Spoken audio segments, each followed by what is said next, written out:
ನೀನು ನಿನ್ನ ಜೀವನದಲ್ಲಿ ಎಲ್ಲವೂ ಕಳೆದುಕೊಂಡಿದ್ದೀಯ ಅಂತ ನಿನಗನಿಸುತ್ತಾ ಇದ್ದರೆ ಅದನ್ನು ನಿನ್ನ ತಲೆಯಿಂದ ಇವತ್ತೇ ತೆಗೆದುಹಾಕಿ ಬಿಡು. ನೆನಪಿಡು, ಮರಗಳು ಪ್ರತಿ ವರ್ಷ ತನ್ನ ಎಲೆಗಳನ್ನು ಕಳೆದುಕೊಳ್ಳುತ್ತಾ ಹೋಗುತ್ತದೆ. ಆದರೆ ಮತ್ತೆ ಆ ಮರ ಎತ್ತರವಾಗಿ ನಿಲ್ಲುತ್ತೆ. ಮತ್ತೆ ಬರಲು ಉತ್ತಮ ದಿನಗಳಿಗಾಗಿ ಕಾಯುತ್ತಾ ಇರುತ್ತೆ. ಅದೇ ತರಹ ನೀನು ಕೂಡ ಜೀವನದಲ್ಲಿ ನೋವು ಕಷ್ಟಗಳಿಗೆ ಹೆದರಿ ನಿನ್ನ ಜೀವನವೇ ಮುಗಿದು ಹೋಯಿತು ಅಂತ ಭಾವಿಸಬೇಡ. ಇಂದು ನಿನ್ನೆಯ ಬಗ್ಗೆ ಯೋಚನೆ ಮಾಡ್ತಾ ಇದ್ದರೆ ನೀನು ನಿನ್ನ ಉತ್ತಮ ನಾಳೆಯನ್ನು ಹೊಂದಲು ಸಾಧ್ಯವಿಲ್ಲ. ಭಯ ಬಿಡು, ಕುಳಿತದ್ದೇ ಇದ್ದರೆ ಬದುಕುವುದು ಅಸಾಧ್ಯ.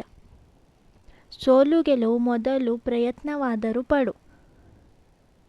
ಗೆದ್ರೆ ಮುಂದೆ ಸಾಗು, ಸೋತರೆ ಅದರಿಂದ ಪಾಠ ಕಲಿತು ಮತ್ತೆ ಪ್ರಯತ್ನ ಪಡು. ಇಷ್ಟು ಬಿಟ್ಟರೆ ನಿನಗೆ ಆಗುವ ನಷ್ಟವಾದರೂ ಏನು? ನೀನು ಸೋಲಬೇಕು. ಸೋತ್ರೆ ಜೀವನ ಮತ್ತಷ್ಟು ನಿನಗೆ ಮುಂದಕ್ಕೆ ಕರೆದುಕೊಂಡು ಹೋಗುತ್ತೆ. ಮುಂದೆ ಸಾಗು. ನೀನು ಜೀವನದಲ್ಲಿ ಸೋತ್ರೆ ಗೆಲುವಿನ ಇನ್ನೊಂದು ಮೆಟ್ಟಿಲು ಬಾಕಿ ಇದೆ ಅಂತ ನೀನು ತೆಗೆದುಕೋ. ಜೀವನದಲ್ಲಿ ಯಾವಾಗಲೂ ಸಂತೋಷದಿಂದಿರು. ಸಂತೋಷ ಎಂಬುದು ನಿನ್ನದೇ ಮನಸ್ಥಿತಿ ಆಗಿದೆ, ಹೊರಗಿನ ಪ್ರಪಂಚಕ್ಕೆ ಯಾವುದೇ ಸಂಬಂಧವನ್ನು ಹೊಂದಿಲ್ಲ. ನೀನು ಯಾವುದೇ ಕೆಲಸವನ್ನು ಮಾಡು, ನಿಷ್ಠೆ ಪ್ರಾಮಾಣಿಕತೆಯಿಂದ ಮಾಡು.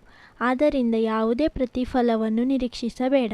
ಹೊಲದ ಚಿಂತೆ ಬಿಡು, ನಿನ್ನ ಕೆಲಸ ನೀನು ಮಾಡು. ಖಂಡಿತ ಹಾಲು ತಕ್ಷಣವೇ ಮೊಸರಾಗುವುದಿಲ್ಲ. ಅದೇ ರೀತಿ ನೀನು ಇಂದು ಮಾಡಿದ ಕೆಲಸಕ್ಕೆ ಇವತ್ತೇ ಫಲಿತಾಂಶ ಸಿಗಬೇಕು ಅಂದರೆ ಅದು ಸಾಧ್ಯವಿಲ್ಲ.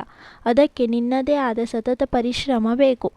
ಜೀವನ ಆದರೆ ನಿನಗೆ ಶತ್ರುಗಳು ಇರ್ತಾರೆ, ಮಿತ್ರರು ಇರ್ತಾರೆ. ಆದರೆ ಅದ್ಯಾವುದರ ಬಗ್ಗೆ ನೀನು ಚಿಂತಿಸಬೇಡ. ಯಾವತ್ತು ನಿನಗೆ ಶತ್ರುಗಳ ಸಂಖ್ಯೆ ಹೆಚ್ಚಾಗುತ್ತಾ ಹೋಗುತ್ತೋ ನೀನು ನಡೆಯುವ ದಾರಿ ಸರಿಯಾಗಿದೆ ಅಂತ ಅರ್ಥ. ಹಾಗೂ ನಿನ್ನ ಗುರಿ ನಿಖರವಾಗಿದೆ ಅಂತ ನೀನು ತಿಳ್ಕೊ. ನಿನ್ನನ್ನು ತುಳಿಯಲು ಯಾರು ಹಾತೊರೆಯುತ್ತಾರೋ ಆ ಕ್ಷಣದಿಂದ ಅವರ ಪತನದ ದಿನಗಳು ಶುರುವಾಗಿದೆ ಅಂತ ನೀನು ತಿಳ್ಕೊ. ನೀನು ಮಾತ್ರ ಯಾರ ಬಗ್ಗೆನೂ ತಲೆ ಕೆಡಿಸಿಕೊಳ್ಳದೆ ನಿನ್ನ ದಾರಿಯಲ್ಲಿ ನೀನು ಸಾಗು. ಜೀವನದಲ್ಲಿ ಏನಾಗಿದೆಯೋ ಅದು ಆಗಿ ಹೋಗಿದೆ. ಅದನ್ನು ಸರಿಪಡಿಸಲು ಪ್ರಯತ್ನ ಪಡಬೇಡ, ಅದು ಅಸಾಧ್ಯ. ಮುಂದೆ ಆಗಬೇಕಾದದ್ದು ಸರಿಯಾಗಿ ಯೋಚಿಸು, ಅದು ಖಂಡಿತ ಸಾಧ್ಯ.